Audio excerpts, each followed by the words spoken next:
नमस्कार दोस्तों, स्वागत करती हूँ आपका ई पाठशाला के चैनल पर। मैं हूँ ऋतिका और आज हम पढ़ने वाले हैं अंतरा बुक का क्लास 12 का टर्म 2 का 3rd चैप्टर, जो लिखा है फणीश्वर नाथ रेणु जी ने। तो चलिए चैप्टर शुरू करने से पहले हम कहानी के बारे में पढ़ लेते हैं कि इस चैप्टर में किस कहानी के बारे में बताया गया है। तो कहानी है संवदीय कहानी में मानवीय संवेदना की गहन एवं विलक्षण पहचान प्रस्तुत हुई है। असहाय व सहनशील नारी के मन में कोमल तंतु और उसके दुख और करुणा की पीड़ा यातना की एक ऐसी सूक्ष्म पकड़ रेणु जैसे आत्मा के शिल्पी द्वारा ही संभव है। हरगोविंद संवदिया की तरह अपने आंचल के दुखी विपन्न बेसहारा बड़ी बहुरिया जैसे पात्रों का संवाद लेकर रेणु पाठकों के सम्मुख उपस्थित हुए हैं। रेणु ने बड़ी बहुरिया की पीड़ा, उसके भीतर के हाहाकार को संवदे के माध्यम से अपनी पूरी सहानुभूति प्रदान की है। लोक भाषा की नींव पर खड़ी संवदिया कहानी पहाड़ी झरने की तरह गतिमान है। उसकी गति, लय, प्रवाह, संवाद और संगीत पढ़ने वालों के रोम रोम में झंकृत होने लगता है। तो यह है कहानी संवदिया की। तो लेखक संवदिया के बारे में, एक औरत की पीड़ा के बारे में बता रहा है। तो चलिए हम चैप्टर स्टार्ट करते हैं। तो हमारे चैप्टर का नाम है संवदिया। संवदे का मतलब होता है संदेशवाहक। तो हम चैप्टर में हरगोविंद को अजरज हुआ तो आज भी किसी को संवदे की जरूरत पड़ सकती है। यानी कि जो हरगोविंद है वो संवाद भेजता है यहाँ से वहाँ, तो उसको अजरज होता है, यानी कि उसको हैरानी होती है कि संवदे की जरूरत आज किसको आन पड़ी है। इस जमाने में जबकि गांव गांव में डाकघर खुले हुए हैं, संवदिया के मार्फत संवाद क्यों भेजेंगे कोई। आज तो आदमी घर बैठे ही लंका तक खबर भेज सकता है और वहाँ का कुशल संवाद मंगा सकता है, फिर उसकी बुलावट क्यों हुई। तो यहाँ पर जो लेखक बता रहे हैं, जो हरगोविंद है उसको अजरज होता है, हैरानी होती है कि आज के टाइम पे तो ऐसा हो गया है कि लंका तक खबर भेजी जा सकती है, यानी कि दूर तक खबर भेजी जा सकती है और वहाँ का कुशल संवाद मंगा भी सकते हैं। मतलब आजकल क्या हो गया है, हम लोग कोई भी खबर अगर हमको जाननी होती है तो हम ऑनलाइन भी देख लेते हैं। तो उस टाइम पे वो कह रहे हैं कि उस टाइम पे लेखक कहते हैं कि मेरी ज़रूरत कैसे आन पड़ी है, हरगोविंद को मतलब संदेशवाहक की ज़रूरत क्यों आन पड़ी है आज लोगों को। हरगोविंद बड़ी हवेली की टूटी ड्यूटी पार अंदर आया। सदा की भांति उसने वातावरण को सूंघ कर संवाद का अंदाज़ा लगा लिया।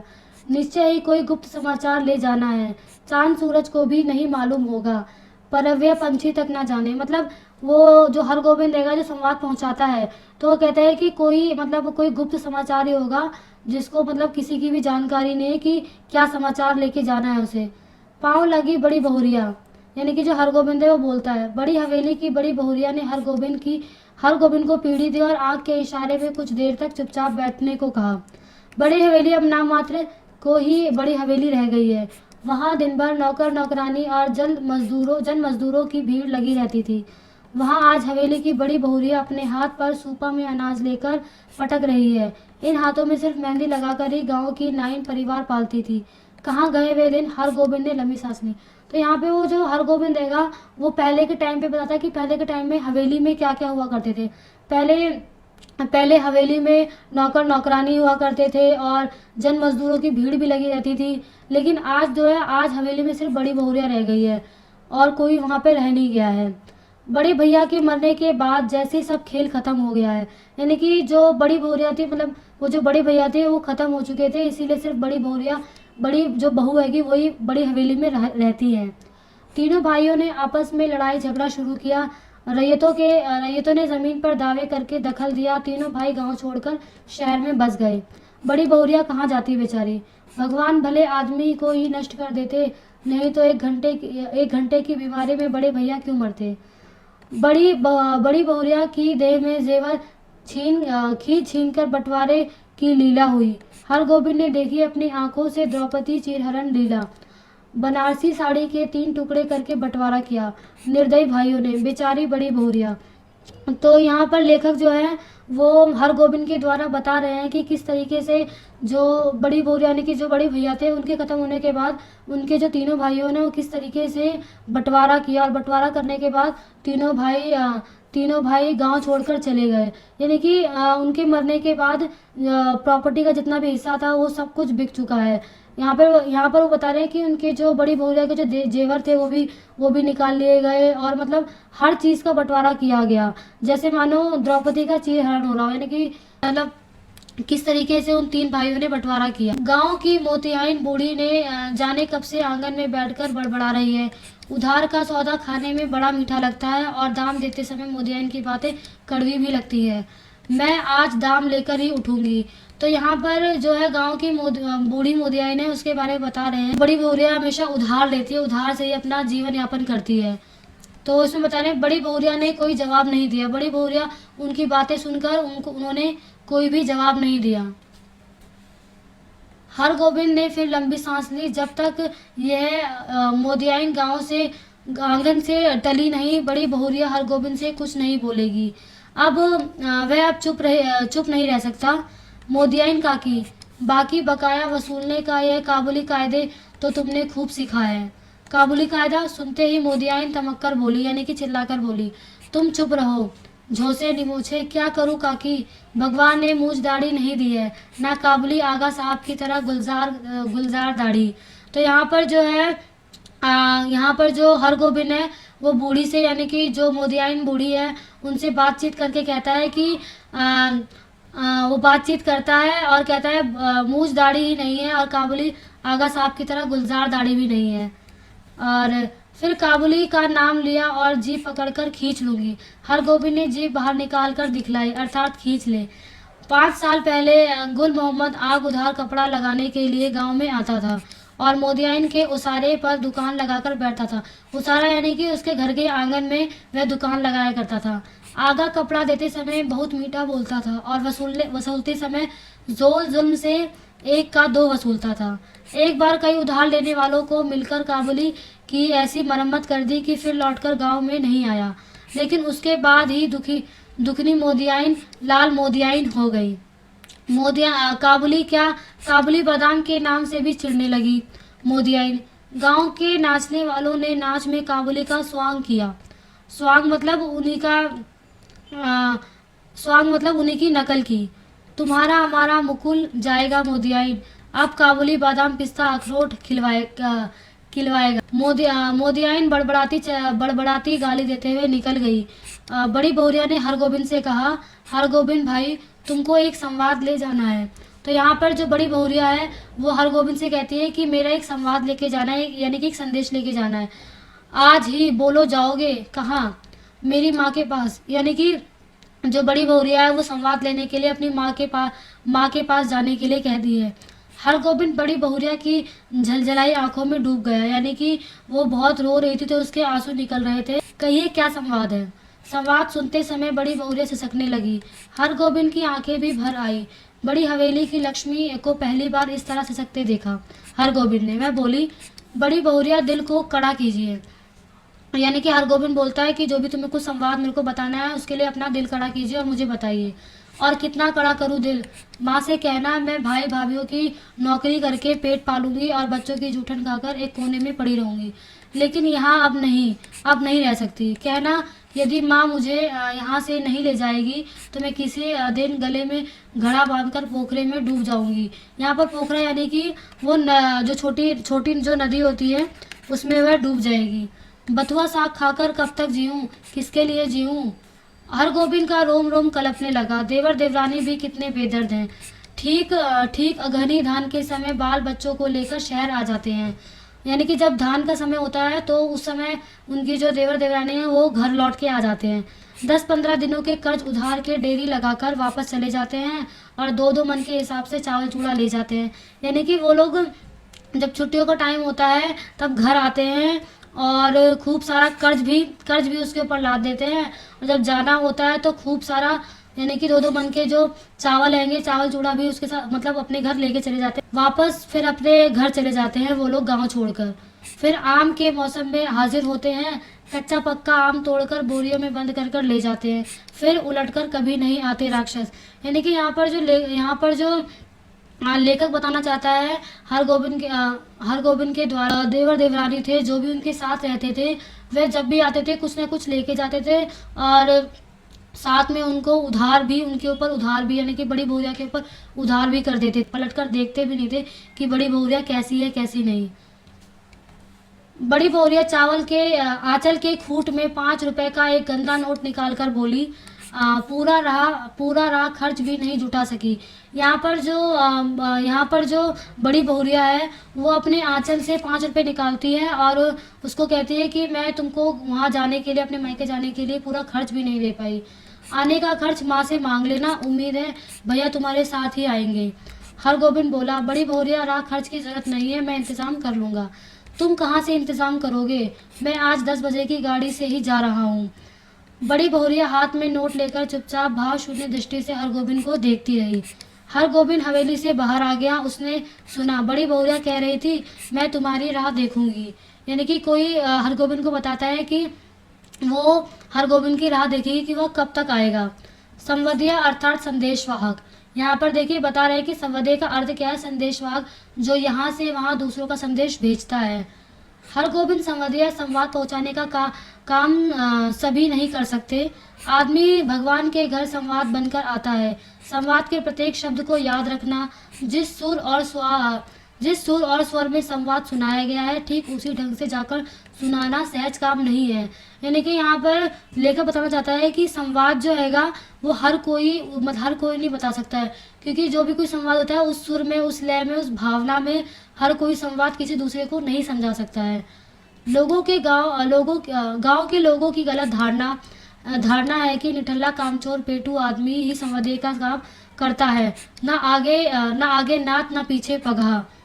बिना मजदूरी लिए ही जो गांव का संवाद पहुंचाए उसको क्या कहेंगे? यहाँ पर जो है बताया जा रहा है कि संवाद जो होता है एक कामचोर आदमी करता है जिसके पास कोई काम नहीं होता है। औरतों का गुलाम जरा सी मीठी बोली सुनकर ही नशे में आ गया।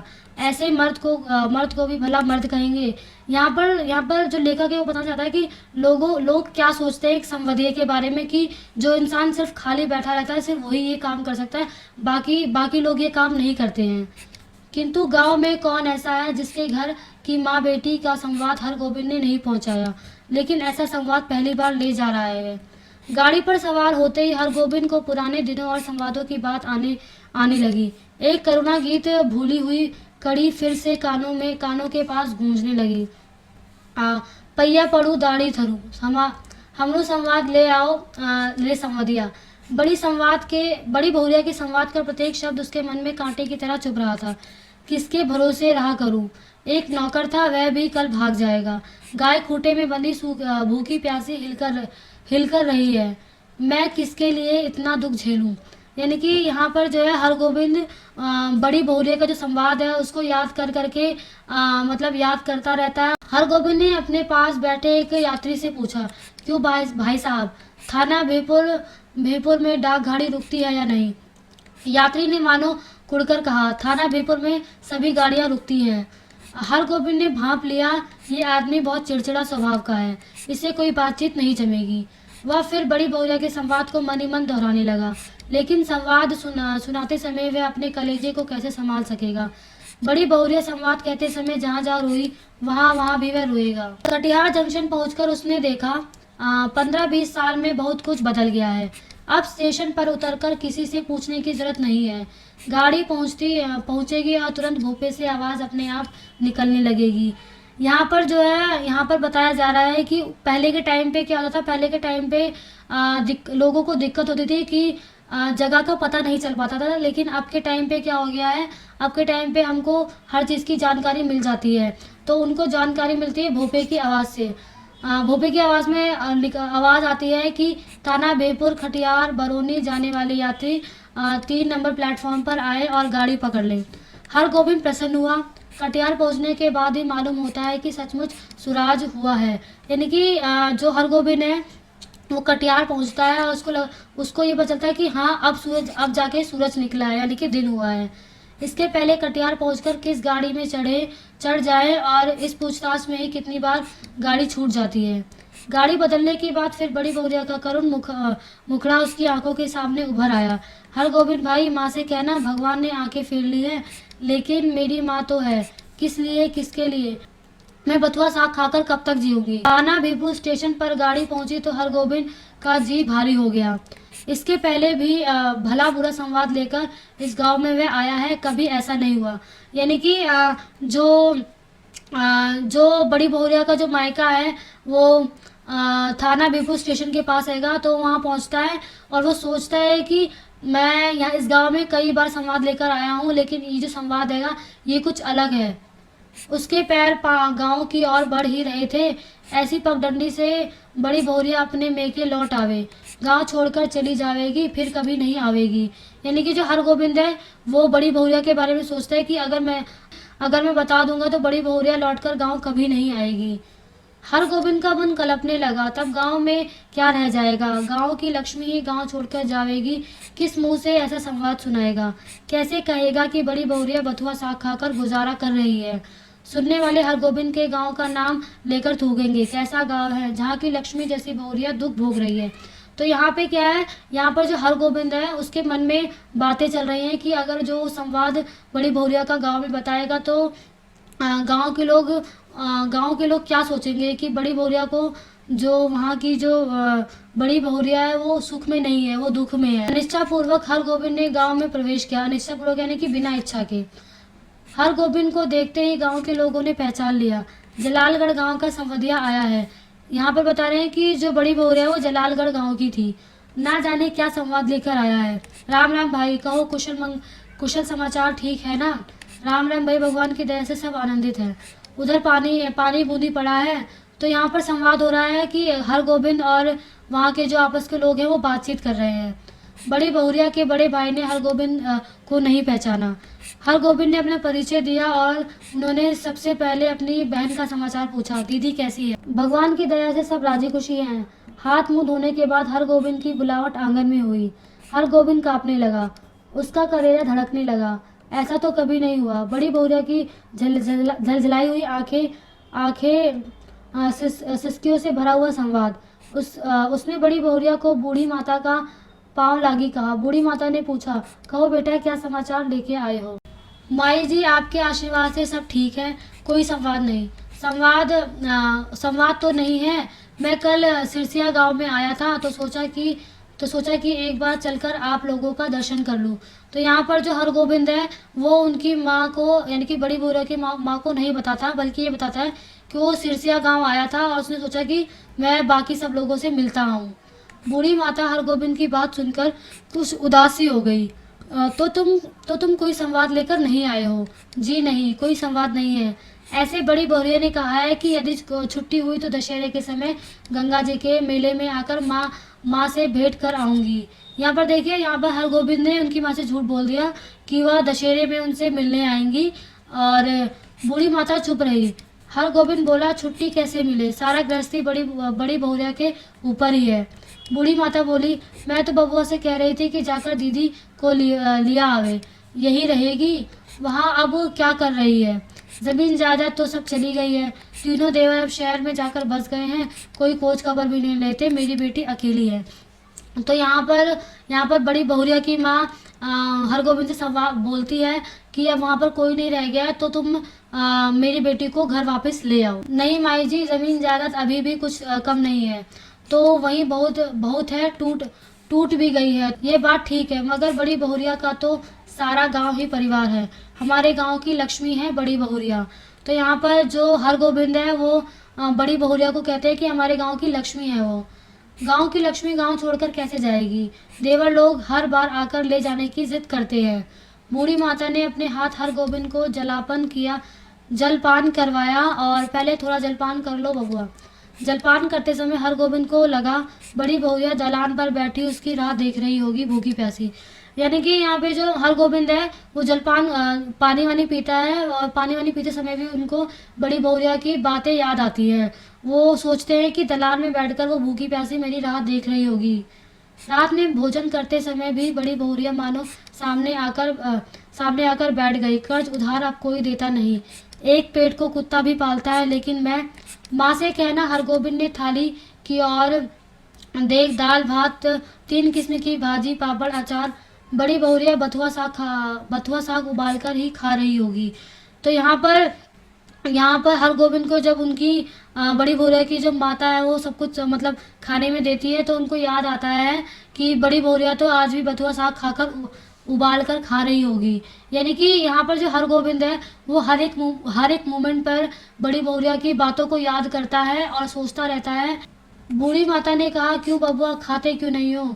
माई जी, पेट भर जलपान जो होकर कर लिया है। जवान आदमी 5 बार जलपान करके करके भी एक थाल भात खाता है। हरगोविंद ने कुछ नहीं खाया। संवदिया डटकर खाता है और अव्वल कर सोता है। किंतु हरगोविंद को नींद नहीं आ रही थी। यह उसने क्या किया, क्या कर दिया? वह किस लिए आया था? वह झूठ क्यों बोल रहा है? यहाँ पर जो हरगोविंद है वो अपने मन में सोचता है कि वो क्या बोलने आया था और वो क्या उन सबके सामने बोल रहा है। नहीं नहीं, सुबह उठते ही बूढ़ी माता को बड़ी बहुरानी की सारा संवाद सुना दूंगा, अक्षर अक्षर। माई जी, आपकी इकलौती बेटी बहुत कष्ट में है, आज ही किसी को भिजवा कर बुलवा दीजिए, नहीं तो वह सचमुच कुछ कर बैठेगी। आखिर किसके लिए वह इतना सहेगी? बड़ी बहुरिया ने कहा है। भाभी के बच्चों का जूठन खाकर वह एक कोने में पड़ी रहेगी।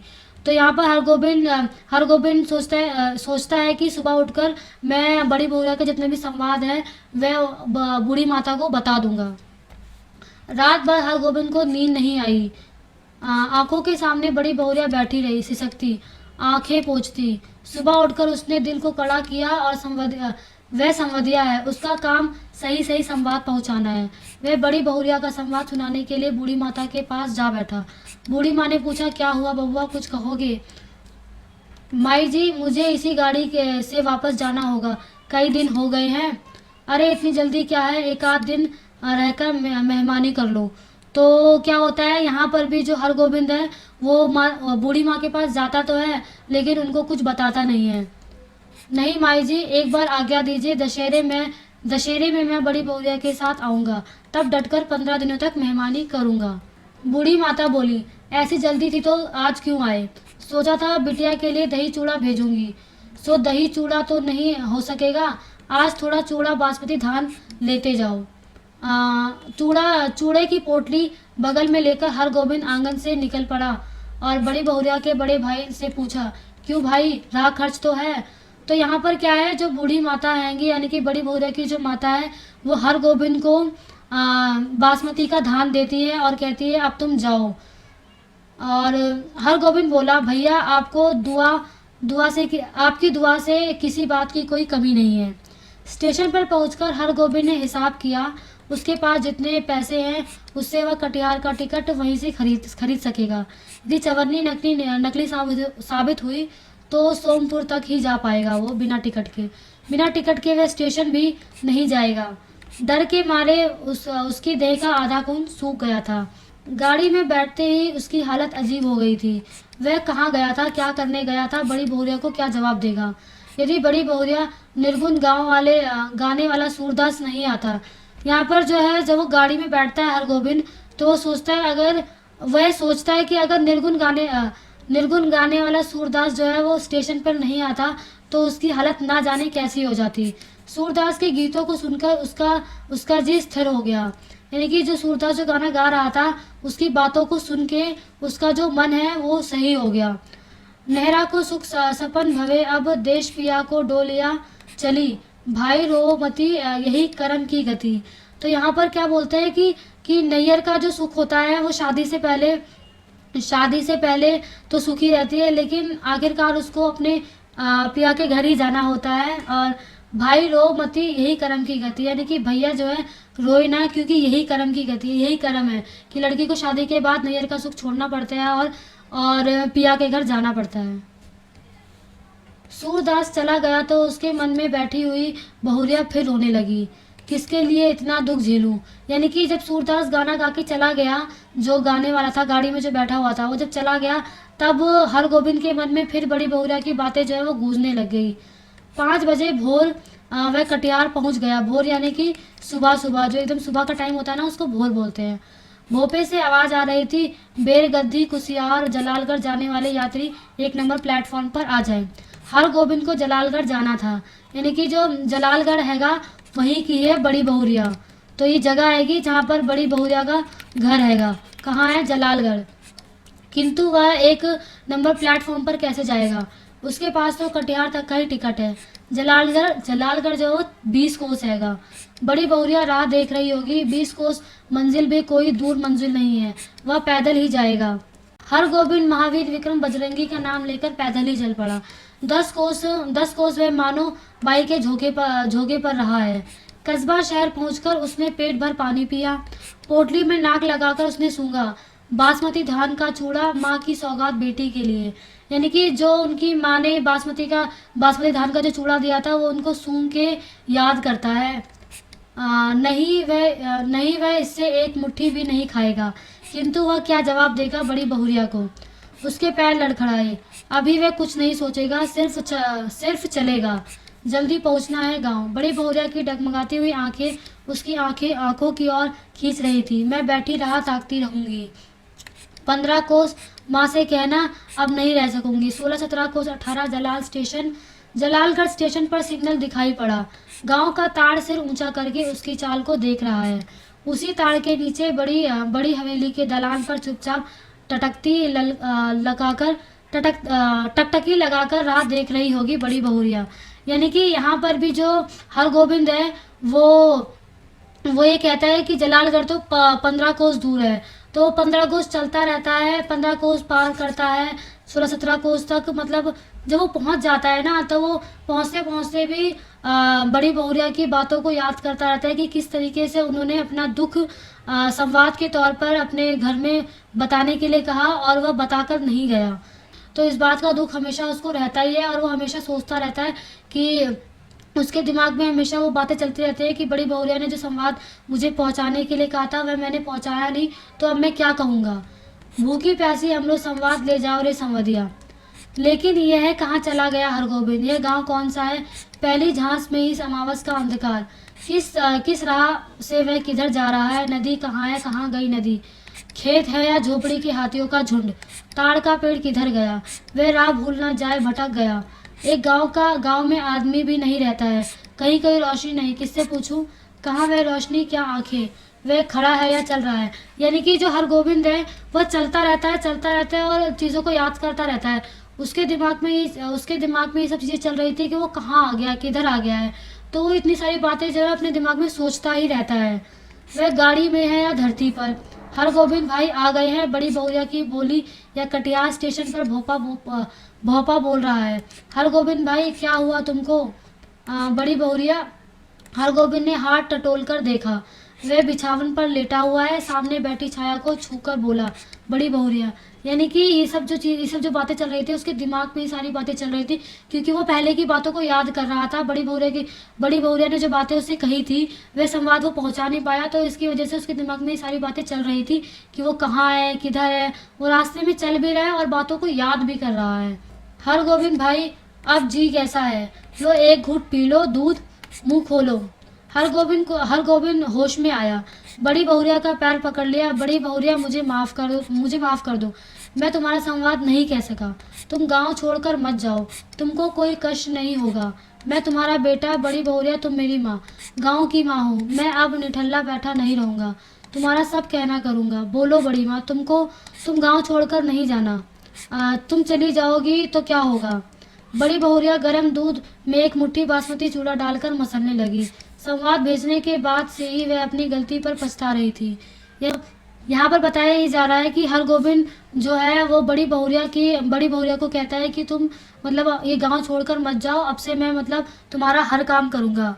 तो ये कहानी थी हरगोविंद संवदिया की और बड़ी बहुरिया की। इसमें फणीश्वर नाथ रेणु जी बताना चाहते हैं कि वह अपनी गहरी मानवीय संवेदना के कारण वे अभावग्रस्त जनता की बेबसी और पीड़ा स्वयं भोगते से लगते हैं। इस संवेदनशीलता के कारण उनका ये विश्वास भी जुड़ा हुआ है कि आज के त्रस्त मनुष्य के भीतर अपनी जीवन दशा को बदल देने की अकूल ताकत छिपी हुई है। पर खड़ी संवदिया कहानी पहाड़ी झरने की तरह गतिमान है। वीडियो का अंत तक देखने के लिए शुक्रिया। अगर वीडियो अच्छी लगे तो प्लीज़ लाइक शेयर सब्सक्राइब भी करें। धन्यवाद।